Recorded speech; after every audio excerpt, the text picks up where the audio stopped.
As content or as content, yeah, for sure, exactly. or like the message as to like what's going on. Like, like if you ever watch her content, and I'm strictly talking about from like her joyous when she does a video, right? Yeah. Like there's a guy behind the camera like this right here. Sure.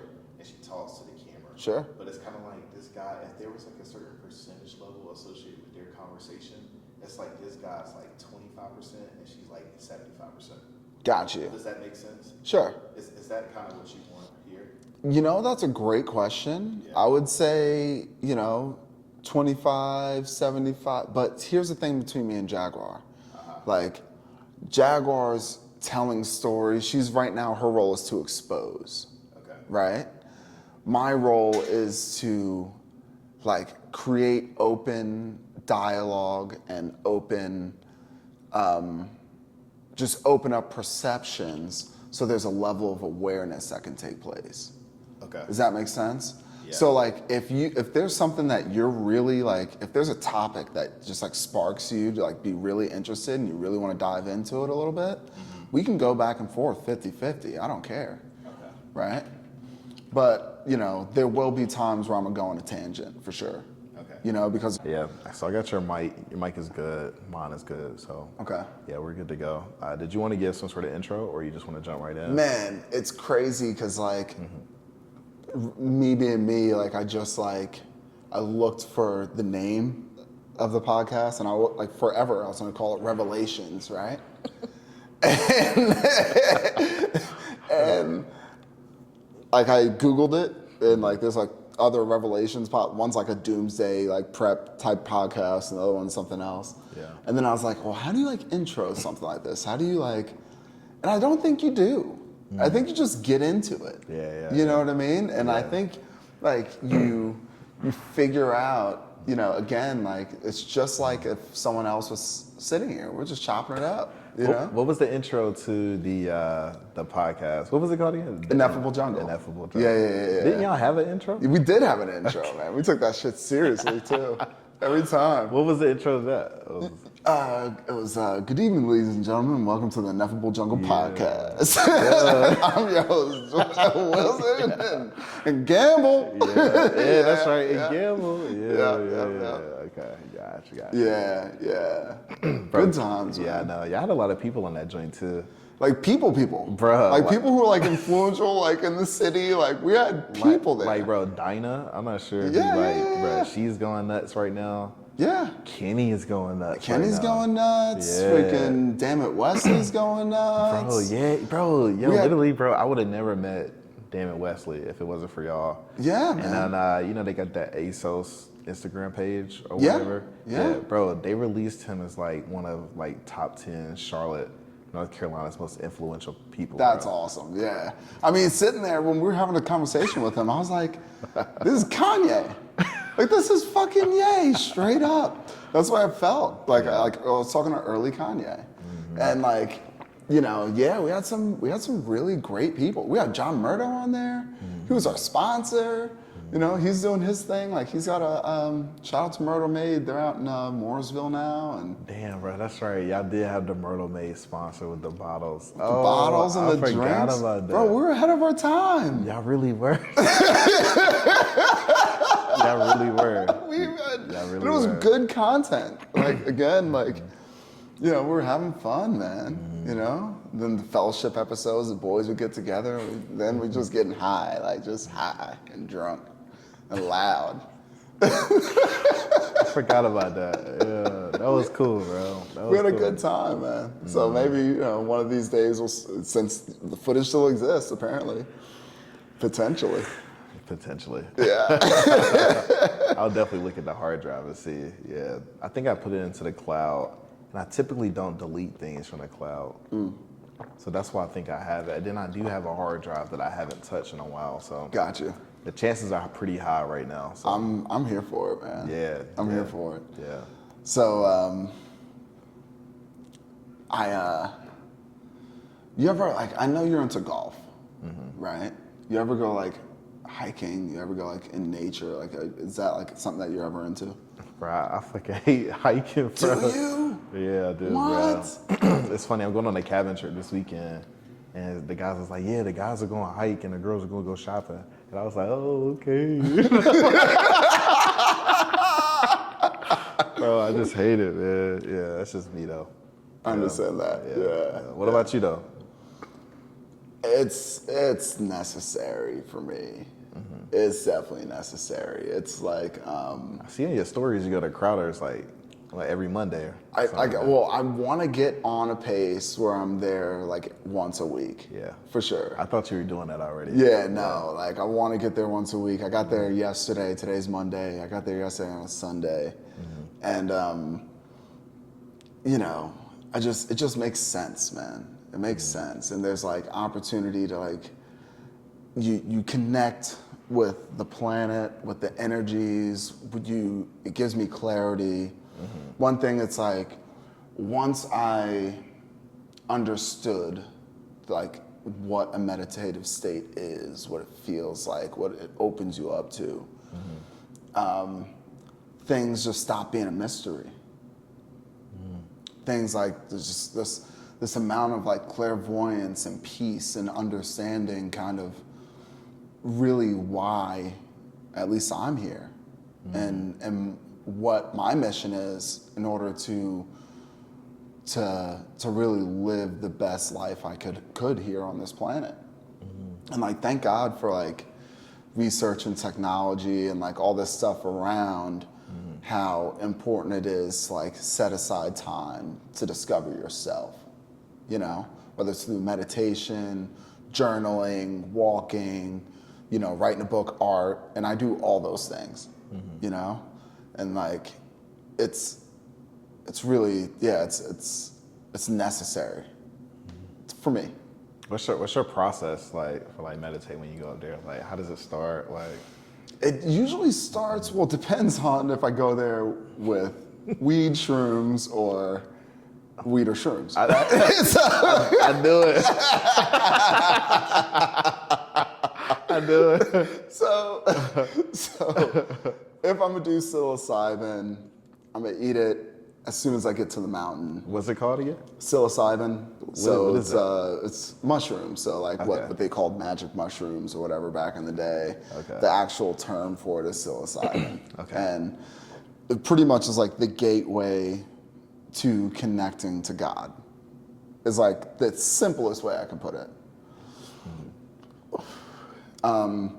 So mushrooms are the nervous system of the planet.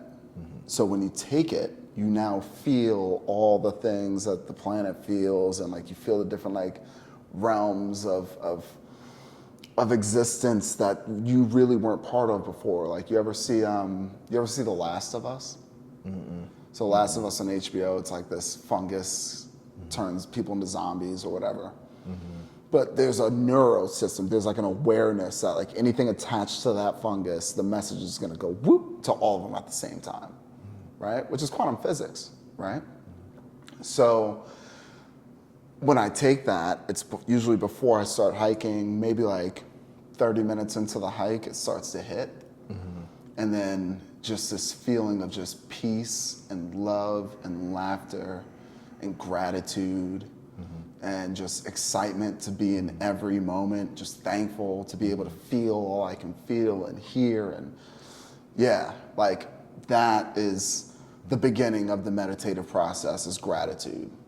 And that's like every time, whether I'm on shrooms or just, you know, walking. How much do you take? Like you said, it's a little piece. Like So I have a really high tolerance, I'll be honest, but I think I have a really high tolerance. Like all the research on it is not really fully there yet. But I can take like anywhere from 3.5 to 7 grams of mushrooms and then go on a hike for like 3 hours, 4 hours, and then drive home. and you just eat it, or you just put it in a tea? Or It depends, man. You know, you can do a tea, you can do chocolates, you can do gummies, you can do pills, you can do almost any way but smoke it. You know? I didn't know.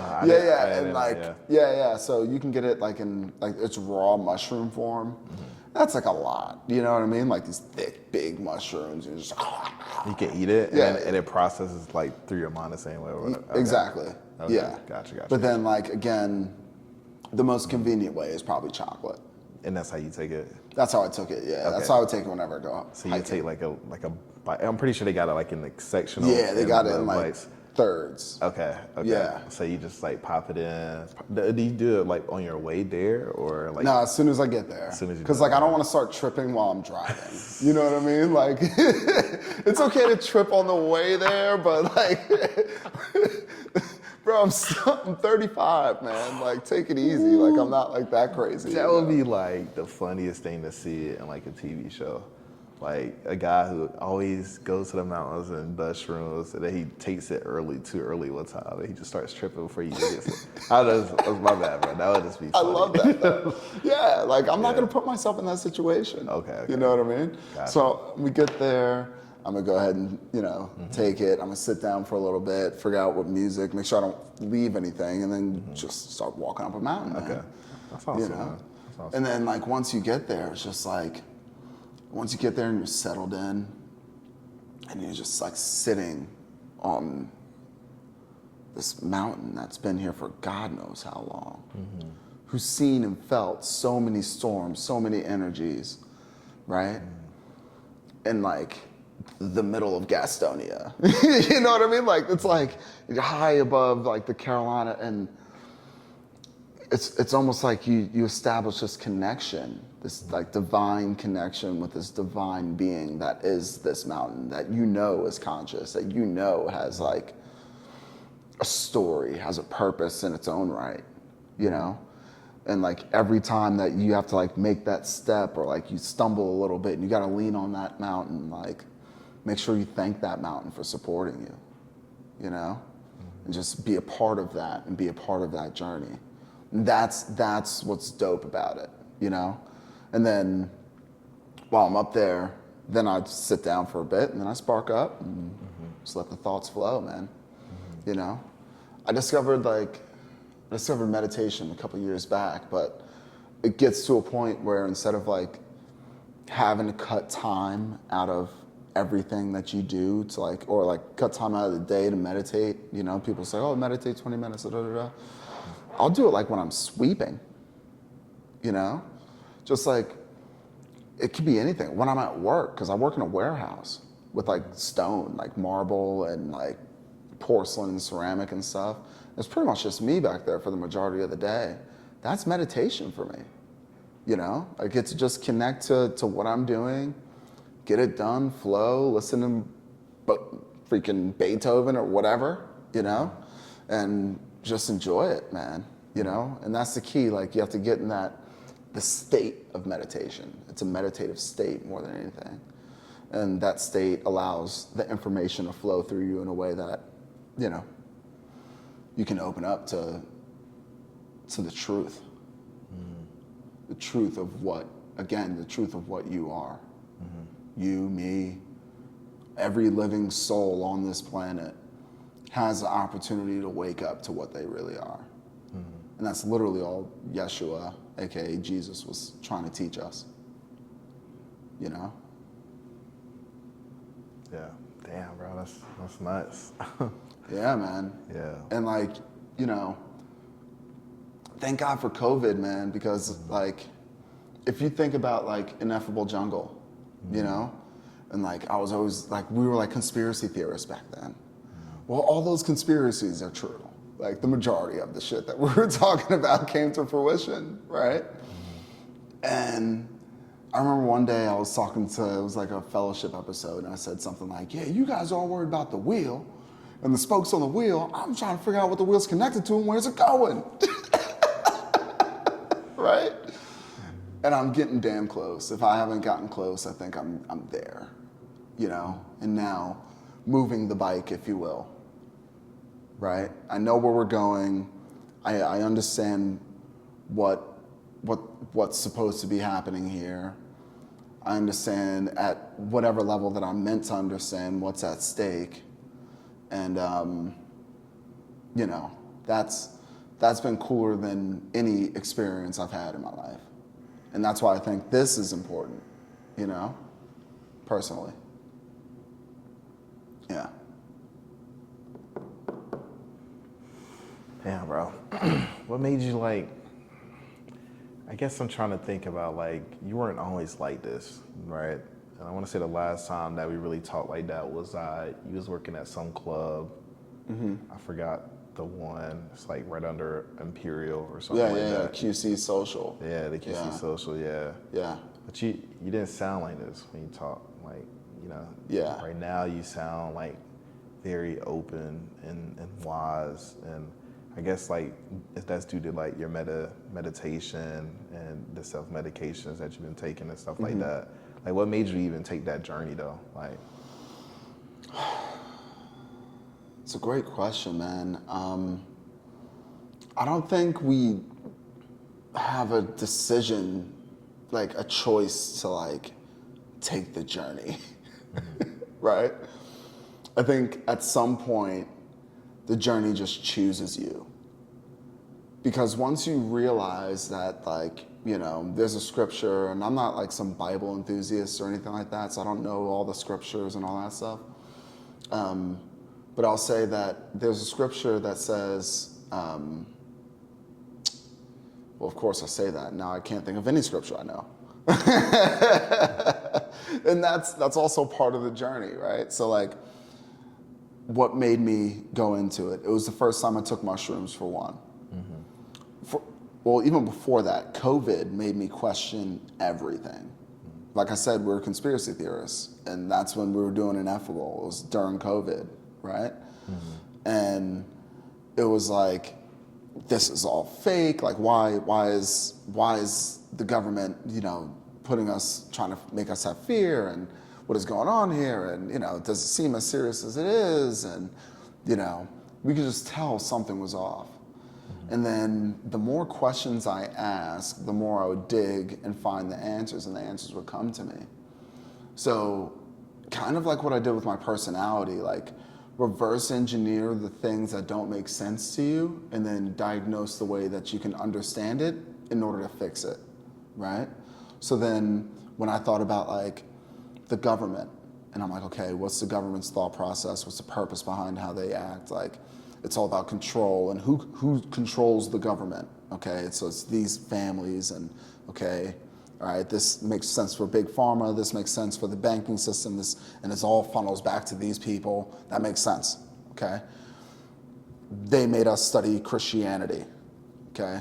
Where'd Christianity come from? All right, well, Council of Nicaea, Romans, Constantine. Wait, the Romans are telling us how to praise Jesus, but they're the ones who killed Jesus? But then the original stories of Jesus, they're not, wait a minute, who put these books in, you know? So then you get to a point where you just start questioning the different levels of it all, you know? And then you're like, well, Jesus wasn't his name. What was his name? Who was Jesus then? Oh, it was Yeshua? What is Yeshua? Yeshua. Okay, why do we not call him Jesus? You know? Who's Mary? Oh, it's just some whore he hung out with? It doesn't make sense. It doesn't quite make sense, right? So then, you just start putting this stuff together, and, you know, you start finding out for yourself. And that's what Yeshua was telling us. Have that connection with God yourself. Because I am, and you are all, you and I are the same. And I am the Son of God, as are you. And there will be a day where you can do the same things I do, if not more, right? Because of your connection with the full source of all of this. And that's the dope thing about shrooms, right? So the first time I took it, and this is when it really started, because it was like questioning things. And then I took mushrooms, and before I knew it, like, it was fun seeing the visuals and stuff, but it was when I was talking to like a 200-pound dog telepathically.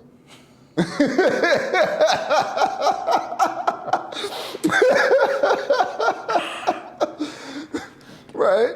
But in the literal sense, right? I know now that it did happen, because it's kind of common practice at this point in my journey. We're talking like 5 years ago. So it was like, I think I understand this dog, and this dog understands me, and it's not jumping all over me, and it's a puppy. How come it's a puppy and it's not jumping all over me? And Now it's sitting next to me. Now it's listening to me more than the owner. It's like, wait a minute. You know? And then maybe 2 months after that, because I was working at a nightclub.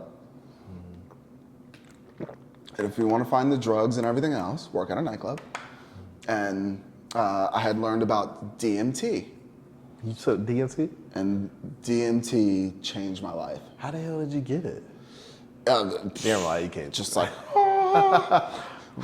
bro, that's the only way you get DMT. Yeah. It kind of finds you. Bro, back when I was like a drug taker, like I started to really explore that. And when I say drug taker, bro, like literally, bro, to that point, it had only been weed. Like, I was gonna take shrooms when I ran across it, but I never ran across it. And I started getting paranoid when I smoked. I just kind of gave up the whole journey. Sure. But DMT was like one of the things that I was researching to where I was like, yo, I want to try that. Yeah. And people have instructions on how to make it like out there yourself, but I didn't trust myself to make it, you know what I'm saying? Sure. But damn, bro, what the hell? Wow, how was that? That was a transcendental moment. That was the key. That was the catalyst. That's what got us here. Really? Yeah. That was like shrooms introduced me to it. DMT blew my mind on the whole reality of existence. And I remember I took it, like, and I however I did it, this is how I did it. Other people did it other ways, but this is my experience. I had a bowl, a little bit of weed, little scoop of DMT, little scoop. Because like if you find like a bottle this big, you can get the whole city high for like a year, right? So, little scoop, a little bit of weed on top of it. And I hit it, and I was like, oh, it kind of smells, you know, and like the girl I was with, she was like, open up the door, like, cause she was like a druggie, like she knew her shit, you know? And I was like, all right. I hit it again, and the ember went from like, and like it smelled a little bit, and I hit it, and I just ripped it. It took a big rip. And then all of a sudden, the ember started going, and then all of a sudden, the music that was playing, shout out to Vadim Kolpakov, very talented musician, Russian 7-string gypsy guitar player. He plays out here in Charlotte, plays in Miami, world tours. Vadim's the man. I'll love you forever, Vadim, for this. Your music was playing in the background, and I literally just like laid back, and the music was so melodic, it was moving so quickly that like it created the most amazing array of shapes and colors that you've ever seen in your life. And the room was like splitting into like, you could see like the multiple dimensions, and I just understood the multiple dimensions stacked on top of everything in the room.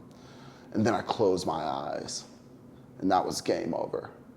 Closed my eyes, boom. The most perfect shapes you've ever seen, Chris. And it was like the first thought were like, the pyramids are nothing compared to this.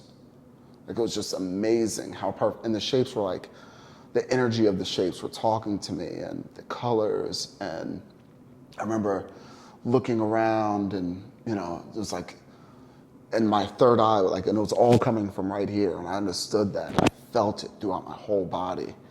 And there was like a bull that like popped out over here, and I remember I turned and I missed it for a second. I looked back, and in my head, clear as day, I was like, what was that?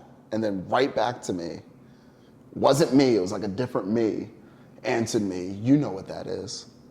And then I answered back immediately. I was like, I am different, huh? And then just kept it going. It was like, if you know, you know. And I still don't know what that means, right? Like, I'm gonna get to a level where I know what that means. I don't know how the bull was, I don't. But it was like, you know, the most amazing, just like, it was just crazy, man. It was just mind blowing. And I didn't like go see aliens or anything like some people talk about, or like, you know, I didn't like see like specific deities that time, at least. I've met plenty of deities in my life.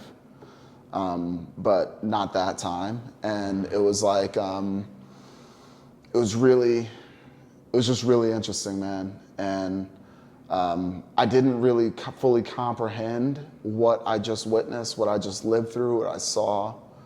It felt like I was out for like 35 minutes to 45 minutes or so, but it was really like 5 minutes. So then that helped me realize that time and space is different in the conscious creation realm and when this is activated and everything. So I did understand that at least. And then like when I was coming back down, I just saw like the dimensions start to collapse back on top of one another, and then just like, and then it's over. Then you're back to this. But you just like took like your first step into heaven and like, oh, now go back. That's how it felt. So then it wasn't until 2 days later of me like racking my brain as to like, what was that? What was I feeling? This, that, and the third. I had a little bit left, man. And this is why, shout out to Pandora, right? I'll always represent Pandora. Maybe I'll get a sponsorship one day, right? I'm playing Maxwell Radio. And at the time I was just getting into meditation. So something told me to like start meditating. And I had the headphones on. I had a mirror in my apartment with some weights. I'm working out. And then all of a sudden the song Ascension came on by Maxwell, Ascension. And I was like, and at the time I didn't really know what Ascension was. I didn't realize I was about to go on an Ascension journey. And the lyrics, man, so, I took DMT, right? Because I had a little bit left and I hit it. Before you worked out? Before I worked out, okay. Right? So I took a little DMT. So I'm just trying to figure this shit out, right? But I was like, maybe if I go back a little bit, So I did. I went back. But this time it was a lot less of a dose. So it felt more like shrooms, just a little bit more intense. So the song Ascension comes on, and the lyrics like, sugar, I realize you're the highest of the high. And if you don't know, then I'll see you, so don't ever wonder. Or I'll show you, so don't ever wonder. Either way, I took it as a direct message from God, letting me know that what I thought it was exactly what it was. And don't ever doubt it. Don't ever wonder, because we're right here with you. And enjoy the journey.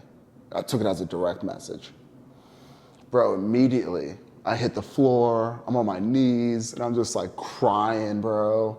Thank God, thank you, God, da da da da da. And from then on, I just like, it's been the most important thing in my life.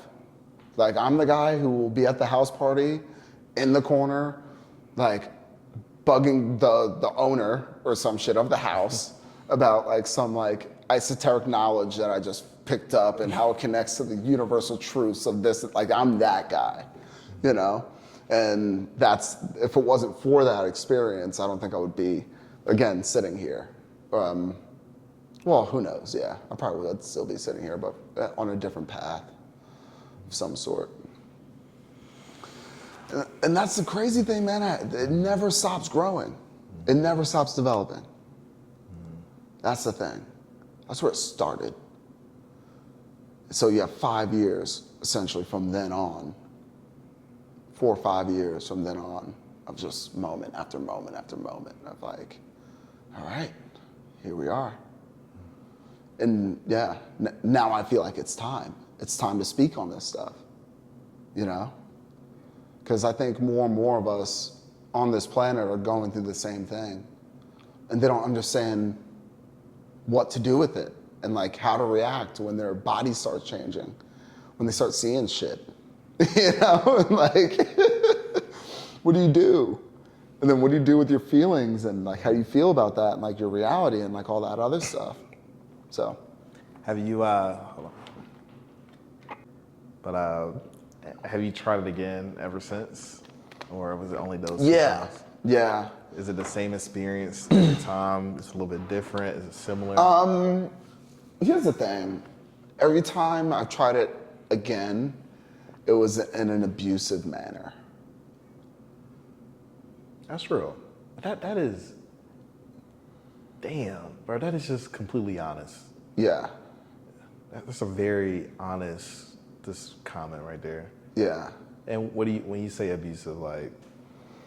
I hadn't, like, it's I just told you what it did. You don't mess around with that, right? You don't sit in a room full of people doing whippets, and then someone's like, yo, I got DMT, let's bring it out, you know? I've done it that way, you know? And I've done it like all hanging out with, you know, with the girls and, you know, oh my God.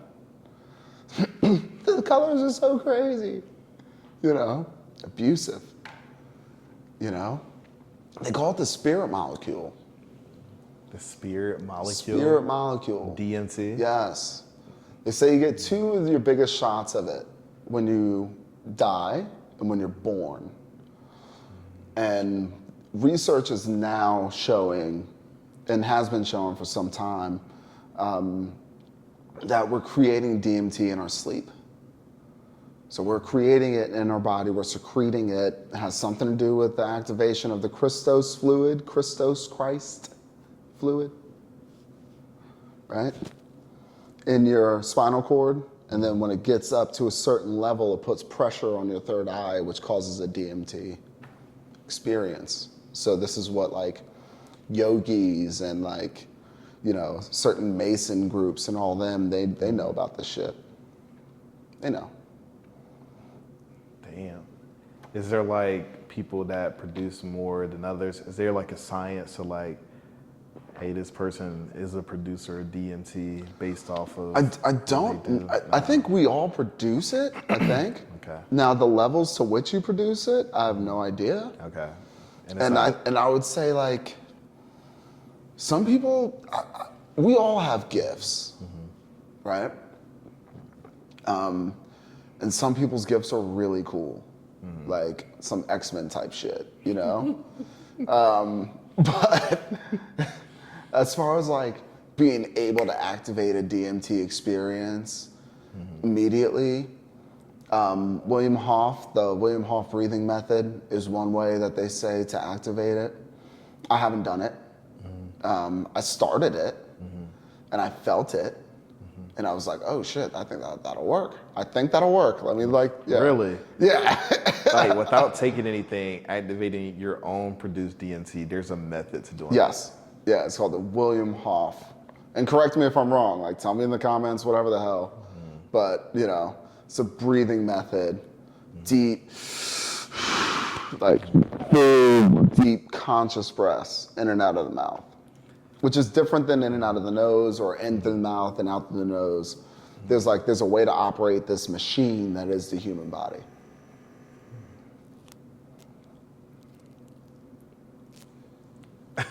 You want me to go a little deeper into that, or Nah, what? man, I just found it that's really interesting that we produce DMT, and it's actually making me question a few things just based off of your experience.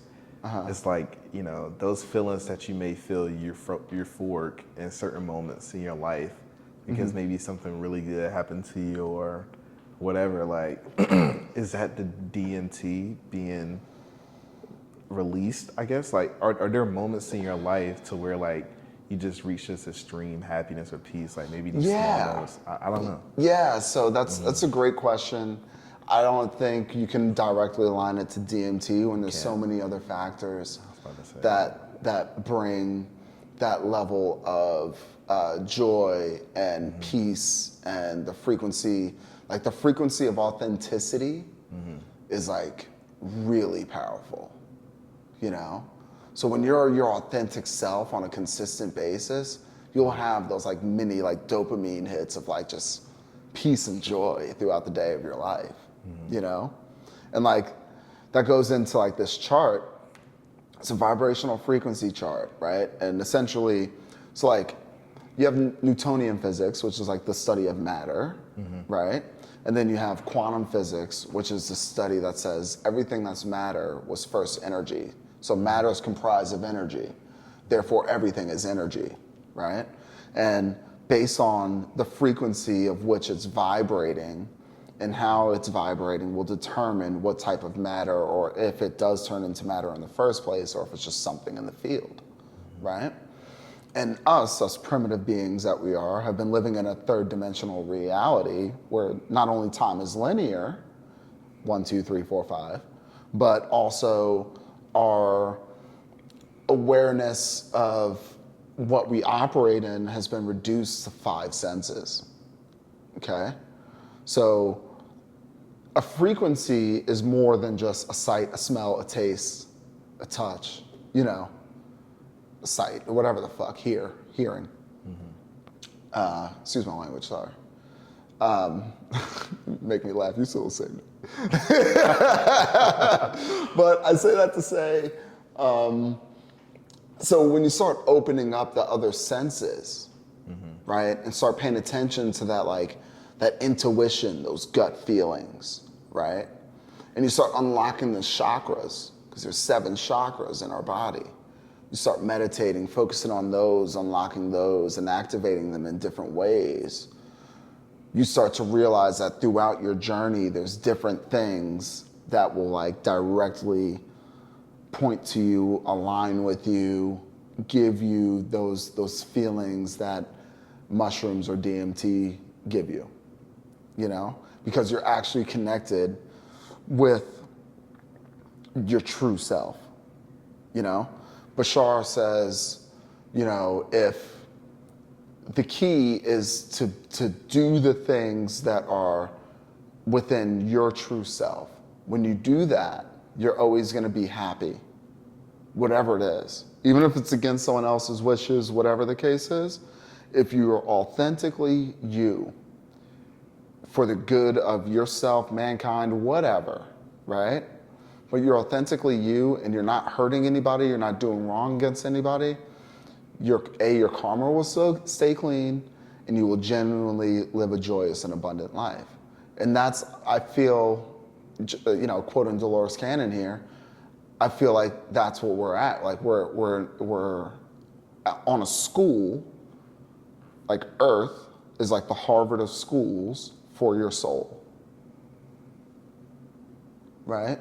So we're here to learn and discern our moments, learn our lessons in order to have a light soul so we can move on to another plane where we can continue whatever our mission is, So to say that all those moments are shots of DMT, knowing the little I do know, it's too much. There's too much out there that can give you those feelings, for it all to be that.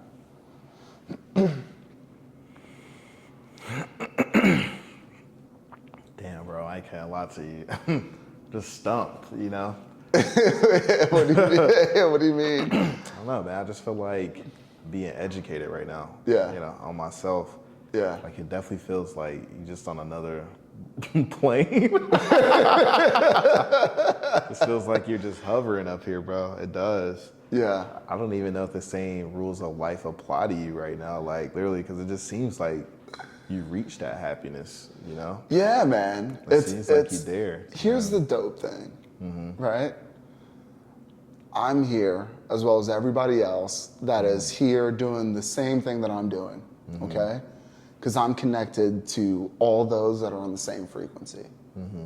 So the fact that I'm doing the work right now, everybody on my frequency is about to do their part in starting to spread this knowledge, this awareness, right? To me, this is the prophecy of the return of Christ. But it's not literally like, white Jesus isn't going to come out the sky and be like, come with us, children. Like, how's it going to happen or anything like that? No. Yeah, it happens internally. Because your body's a temple. When you go inwards, everything in this universe is within you. So if you want to find the answers, go in. Face yourself, Because you have to realize we have like pre-settings from the age of like 0 to 7 that our parents, our environment, or whatever put into us, right, for our computer. So we're just like an empty computer that didn't know why we were here or what we came from, and we just had like the first 7 years was like input, all right? And then you go, all right? Now go with that input. And then at some point you realize, I don't like this shit. I need an upgrade. Like, this person's living a joyous and abundant life and enjoying their life and everything else, and I'm worried about bills all the time. I'm worried about you know, what I'm going to wear or my nail color because I didn't get my nails done the right way, or, you know, again, shit that doesn't matter, right? And then, you know, you have to make a decision to want to discover yourself. And turns out when you discover yourself, you find God. And then you realize what, like, why the world wanted us to be so far away from that in the first place, right? Because you start looking at this world from where you really are, okay? Where you really are. Because, like, all of your energy is now housed in this body that is Chris Richardson. And it's dense, it's like shoved in there, you know? And when you are light and operate on a higher plane, when you die or when your vessel expires, the true you gets to be released back to where it belongs, right? The full you gets to connect with the other you that's been above this all the whole time, okay? And again, that's what Yeshua was teaching, you know? I am all that I am. You know?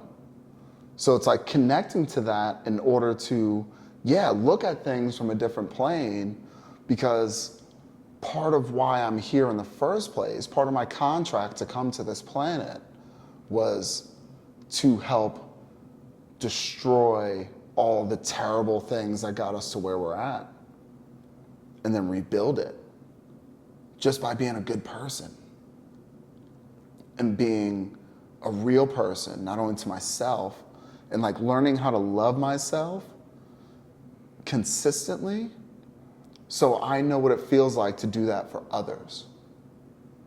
Does that make sense? Create unconditional love internally so you know how to be able to transmute that in a positive way. Because you are a reflection of your internal feelings. That's truth with any of us. You know? So it's like, and again, you start operating where you stop looking at people for people, and you start looking at the energy of it and the feeling of it, and like, what type of vibe are they putting off and why? What makes them tick? What do they need? Because there's no difference between me or you or any other living soul. Now, I'm gonna be clear, living soul. I think there are soulless vessels walking around on this planet. Do you? For sure. I do. And again, conspiracy, brother, there he goes again, right?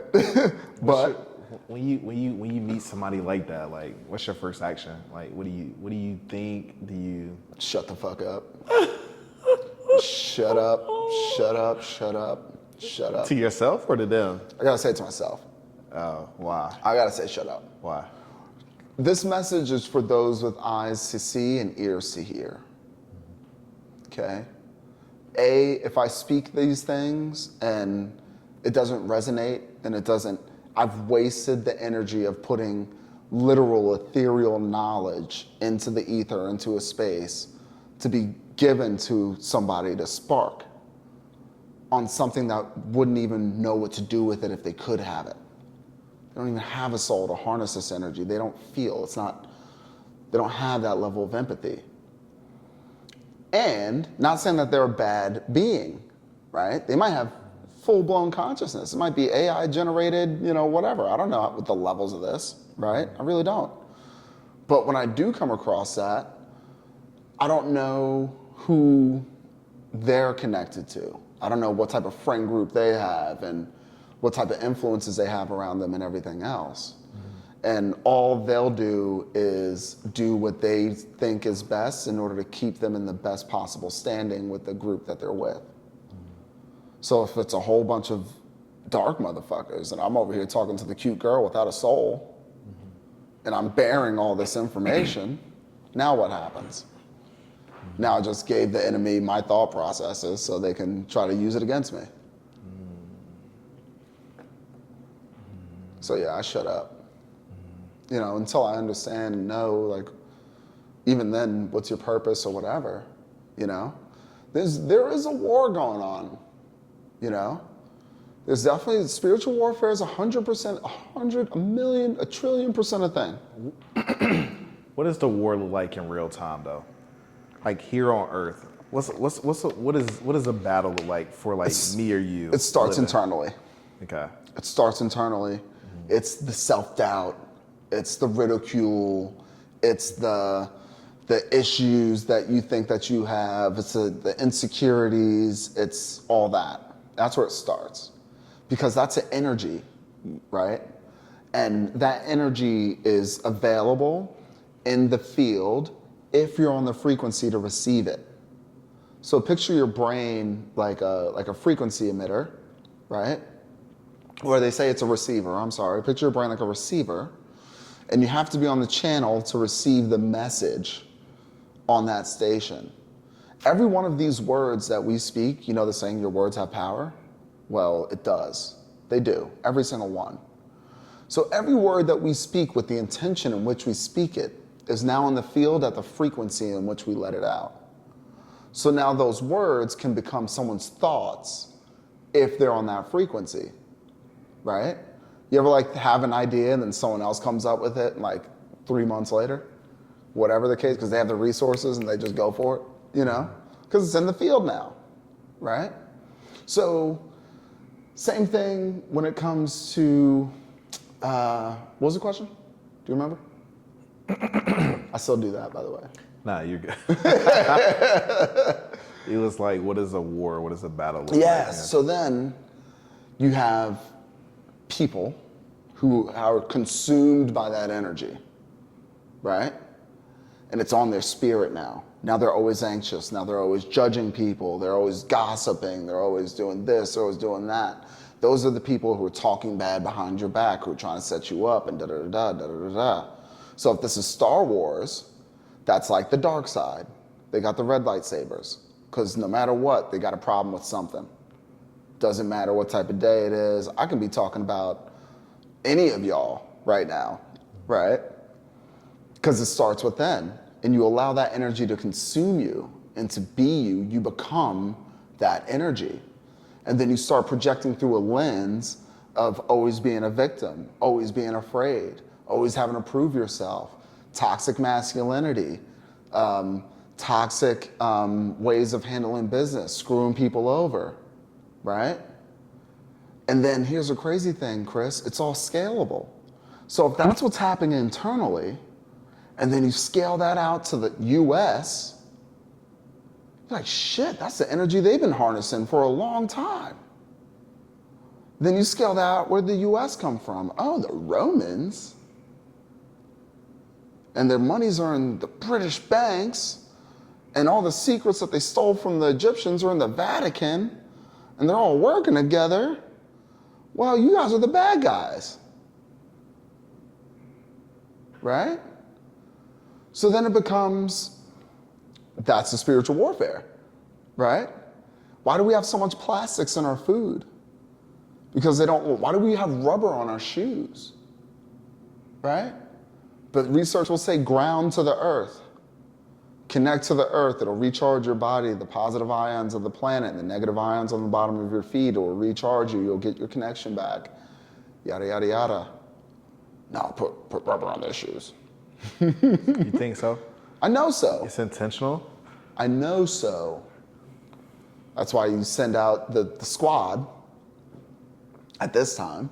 2024 is when we're going to start to come online fully. And we've been here. But if you will, it's like the army of God, you know? Squad. So we come here to help awaken. That's what we're going through. Again, people are waking up. So we just help you out. All right. Oh, you feel that? Good for you. How did that make you feel? Great. What did that teach you? Awesome. All right. Dope. You know? Because then once you start knowing, you know. And once you see it, you can't unsee it. You know? And you'll be in rooms where people want to do harm towards you. What does spiritual warfare look like? Michael Jackson being killed right before he gets Sony. What does spiritual warfare look like? Kanye being blackballed every time he says something about Jewish people. What does spiritual warfare look like? Nickelodeon freaking putting freaking goo on little kids' face in sexually provocative ways. You know? That's spiritual warfare. You're planting these little seeds of doubt, planting these little seeds in the young women, planting them, destroying the black family, ripping them apart, making them separate so they don't come together and come online and realize that America was actually stolen from us. We didn't actually come from Africa. That was a big one for me. That blew my mind. What happened? Just the thought process. And mind you, everything I'm saying is just my opinion based off of my perspective of the journey that I've been on. That's it, right? But how dumb is the thought process of taking your stock from Africa, okay? That's gonna come here, you trek it across the freaking open seas in the freaking 14 whatever the fucks, okay? Excuse my language again. And you lose half of your stock on the way over. They're all sick, they're pooping and peeing on one another, and they're all decrepit and sad, and they have wounds and everything else. And then you gotta get them there and then convince them to work. And how stupid is that plan? Why not come here to the country, take over the indigenous people, enslave them, write in their history that you killed all the indigenous people, and then operate the country as is that way? Why, like, I'm Native American, I'm Shinnecock from Long Island, New York. Why are we all black?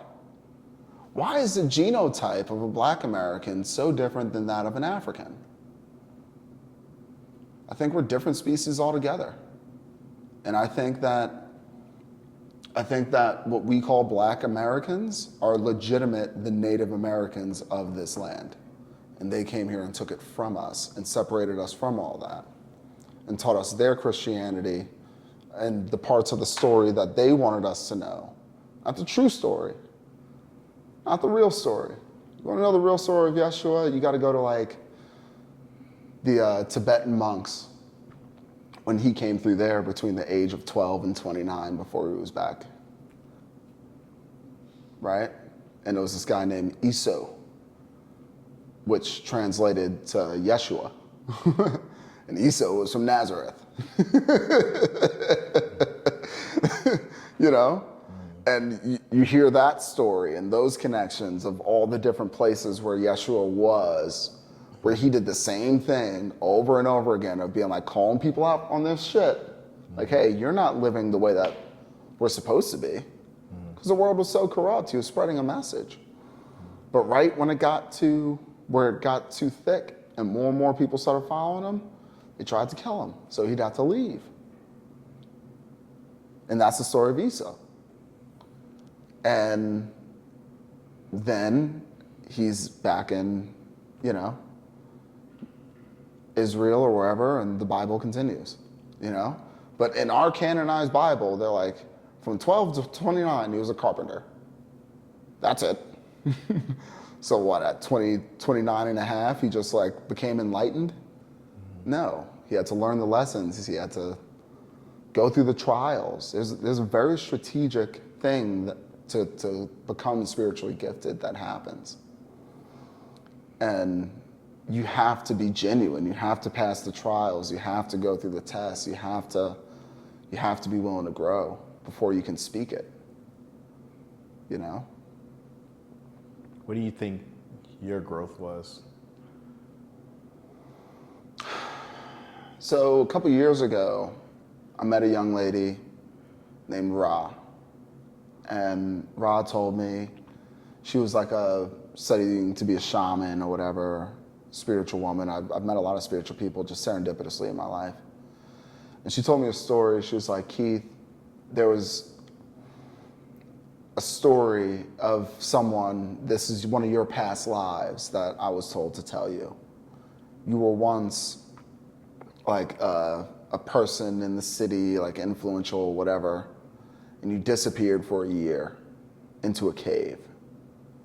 And in that year, you stayed to yourself, you meditated, you did whatever you had to do. And then after that year, when you stepped out, the words that you were saying were so profound that the people of the land kind of like fell into you They didn't like worship you. You wouldn't allow them to worship you, but you were there to like help them through that, right? And at the time I was like, oh, it's pretty freaking interesting. But here I am. The only reason you're here is I had a dream that was like, time to go. And I couldn't question it. It's like, all right, time to go, here we go. But it just happens to be a year since I've been outside. No one's seen me. No one's heard from me. So your question was like, what was my turning point?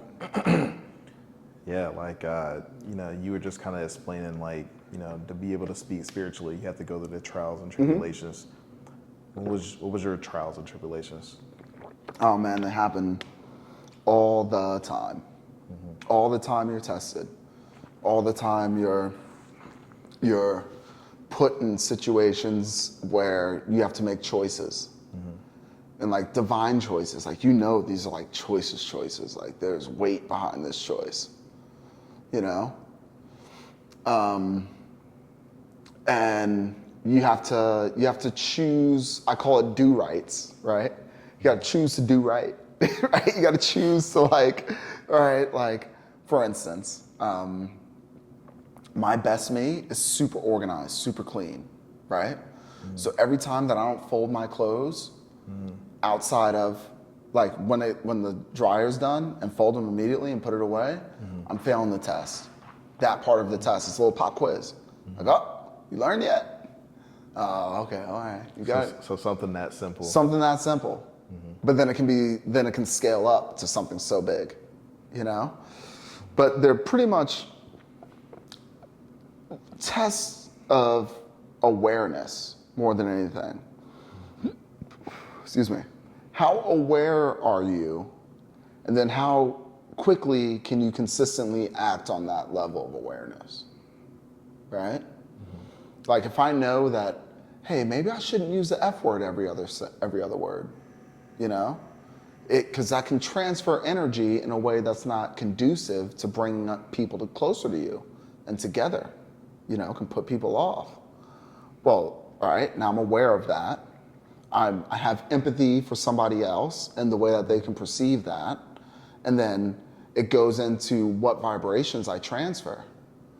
So the fact that you even come to the level of awareness that that's something that to even be worked on in itself is knowing the information for that test. So then you have to operate through it in order to pass that test. Does that make sense? Yeah? Yeah, it definitely does. Yeah. Definitely does. What type of time are we on? Ready to wrap it? Yeah. Yeah? Yeah. All right, well, appreciate you. See you on the next